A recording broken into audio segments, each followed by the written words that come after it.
ಎಲ್ಲರಿಗೂ ಶರಣಾರ್ಥಿಗಳು. ಇದೇ ದಿನಾಂಕ 14, 15, 16ರಂದು ನಡೆಯುತ್ತಿರುವಂತ ನಮ್ಮ ಹುನಗುಂದ ಮತಕ್ಷೇತ್ರದ ಪವಿತ್ರವಾದ ಕ್ಷೇತ್ರ, ಅದು ಸಿದ್ದಪ್ಪಜ್ಜನ ಒಂದು ಪವಿತ್ರವಾದ ಸಿದ್ದನಕೊಳ್ಳದಲ್ಲಿ ನಡೆಯುತ್ತಿರುವಂತ ಶ್ರೀ ಸಿದ್ದಶ್ರೀ ರಾಷ್ಟ್ರೀಯ ಉತ್ಸವ, ಅಂತಾರಾಷ್ಟ್ರೀಯ ಚಲನಚಿತ್ರ ಉತ್ಸವ ಕೂಡ ಈ 3 ದಿನಗಳ ಕಾಲ ಇವತ್ತು ಪ್ರತಿ ವರ್ಷದಂತೆ ಈ ವರ್ಷವೂ ಕೂಡ ಬಹಳ ಅದ್ಧೂರಿಯಾಗಿ ನಮ್ಮ ನಾಡಿಗೆ ಒಂದು ಶ್ರೇಷ್ಠ ಮಠ, ನಿರಂತರ ದಾಸೋಹ ಯಾವ್ದಾದ್ರು ಒಂದು ಮಠ ಇದ್ರೆ ಅದು ನಮ್ಮ ಸಿದ್ದನಕೊಳ್ಳದ ಸಿದ್ದಪ್ಪಜ್ಜನ ಒಂದು ಪವಿತ್ರವಾದ ಕ್ಷೇತ್ರ. ನಮ್ಮ ಪರಮ ಪೂಜ್ಯ ಡಾಕ್ಟರ್ ಶಿವಕುಮಾರ ಸ್ವಾಮಿಗಳವರ ನೇತೃತ್ವದಲ್ಲಿ ಈ ಒಂದು ಉತ್ತರ ಕರ್ನಾಟಕದ ಅಂತಾರಾಷ್ಟ್ರೀಯ ಚಲನಚಿತ್ರ ಉತ್ಸವ ಕೂಡ ಇವತ್ತು ನಡೆದು ಬರ್ತಾ ಇದೆ.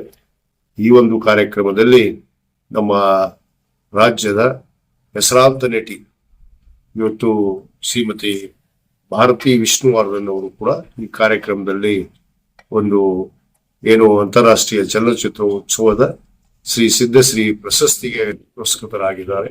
ಅವರು ಕೂಡ ಆಗಮಿಸ್ತಾ ಇದ್ದಾರೆ. ಅನೇಕ ನಾಡಿನ ಎಲ್ಲ ಚಲನಚಿತ್ರ ನಟ ಮತ್ತು ನಟಿಯರು ಮತ್ತು ಅನೇಕ ಕಲಾವಿದರು, ಜಾನಪದ ಸಾಹಿತ್ಯ ಆಗಿರ್ಬೋದು, ಇವತ್ತು ಅನೇಕ ಕಲಾವಿದರೊಂದಿಗೆ ಈ 3 ದಿನಗಳ ಕಾಲ ಈ ಉತ್ಸವ ಇವತ್ತು ನಡೀತಾ ಇದೆ. ಈ ಒಂದು ಕಾರ್ಯಕ್ರಮದ ಉದ್ಘಾಟನೆಯನ್ನ ಇವತ್ತು ನಾನು ನೆರವೇರಿಸ್ತಾ ಇದ್ದೇನೆ. ನಾನು ಕೂಡ ಭಾಗವಹಿಸ್ತೇನೆ. ನಾಡಿನ ಸಮಸ್ತ ಜನತೆಗೆ ಏನು ಸಿದ್ದಪ್ಪಜ್ಜನ ಭಕ್ತಾದಿಗಳಿಗೆ ವಿನಂತಿ ಮಾಡ್ಕೊತೇನೆ, ತಾವೆಲ್ಲರೂ ಬಂದು 3 ದಿನಗಳ ಕಾಲ ಈ ಉತ್ಸವದಲ್ಲಿ ಭಾಗವಹಿಸಿ ಉತ್ಸವವನ್ನ ಯಶಸ್ವಿಗೊಳಿಸಬೇಕು ಅಂತ ಹೇಳಿ ನಾನು ಈ ಸಂದರ್ಭದಲ್ಲಿ ತಮ್ಮಲ್ಲಿ ವಿನಂತಿ ಮಾಡಿಕೊಂಡು, ಏನು ನಾಳೆ ನಡೆಯುವಂತ ಒಂದು ರಥೋತ್ಸವ, 16ನೇ ತಾರೀಕಿಗೆ ನಡೆಯುವಂತ ಒಂದು ರಥೋತ್ಸವ ಬಹಳ ವಿಶಿಷ್ಟವಾಗಿ ಇವತ್ತು ಏನು ನಮ್ಮ ಆ ಸಿದ್ದಪ್ಪಜ್ಜನ ಒಂದು ರಥಕ್ಕೆ ಇವತ್ತು ಹೆಲಿಕಾಪ್ಟರ್ ಮುಖಾಂತರ ಒಂದು ಪುಷ್ಪ ಅರ್ಚನೆಯನ್ನು ಕೂಡ ಇವತ್ತು ನಡೆಯುತ್ತೆ. ಆ ಒಂದು ಕಾರ್ಯಕ್ರಮ ಬಹಳ ವಿಶಿಷ್ಟವಾಗಿ ಕಳೆದ ಹಲವಾರು ವರ್ಷಗಳಿಂದ ನಡೆದು ಬಂದಿದೆ. ಈ ಒಂದು ಚಲನಚಿತ್ರ ಉತ್ಸವ ಬಹಳ ಯಶಸ್ವಿಯಾಗಿ ನಡೆಯುತ್ತೆ.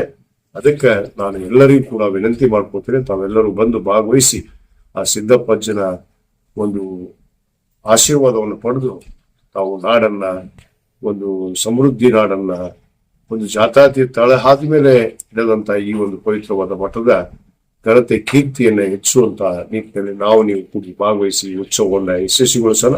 ಬನ್ನಿ, ಎಲ್ಲರೂ ಕೂಡ ಈ ಉತ್ಸವವನ್ನು ಯಶಸ್ವಿಗೊಳಿಸೋಣ. ಶರಣಾರ್ಥಿಗಳು.